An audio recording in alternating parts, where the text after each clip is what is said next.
Police ભરતીમાં ગજબનું કાવતરું. દોડની પરીક્ષા પાસ કરવા ઉમેદવારે એવો જુગાડ કર્યો કે પોલીસ પણ ચોંકી ઉઠી. ખેડા હેડક્વાર્ટર ખાતે ચાલી રહેલી પોલીસ ભરતીની શારીરિક કસોટી દરમિયાન છેતરપિંડીનો એક અજીબોગરીબ કિસ્સો પ્રકાશમાં આવ્યો.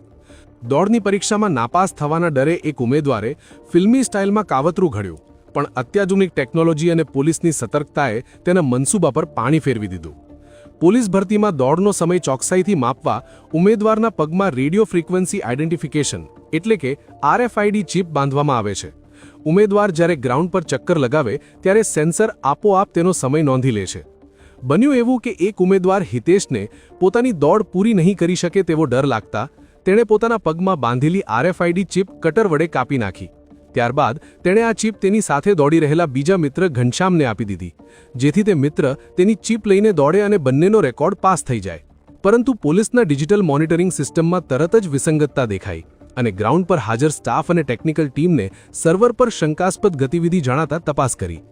દોડ પૂરી થયા બાદ ઘનશ્યામ પરમાર પાસે 2ના બદલે 4 ચિપ મળી હતી.